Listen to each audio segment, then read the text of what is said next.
بے شک آسمانوں اور زمین کی پیدائش اور رات اور دن کے بدل بدل کر آنے جانے میں عقل والوں کے لیے نشانیاں ہیں،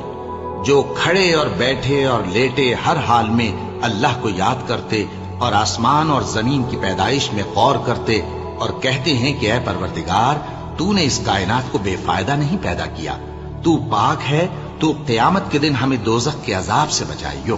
اے پروردگار، جس کو تو نے دوزخ میں ڈالا اسے رسوا کیا، اور ظالموں کا کوئی مددگار نہیں ہوگا۔ اے پروردگار، ہم نے ایک پکارنے والے کو سنا کہ ایمان کے لیے پکار رہا تھا کہ اپنے پروردگار پر ایمان لاؤ، تو ہم ایمان لے آئے۔ سو اے پروردگار، ہمارے گناہ معاف فرما اور ہماری برائیوں کو ہم سے دور کر دے، اور ہم کو دنیا سے نیک بندوں کے ساتھ اٹھائیو۔ اے پروردگار، تو نے جن جن چیزوں کے ہم سے اپنے پیغمبروں کے واسطے سے وعدے کیے ہیں وہ ہمیں عطا فرما، اور قیامت کے دن ہمیں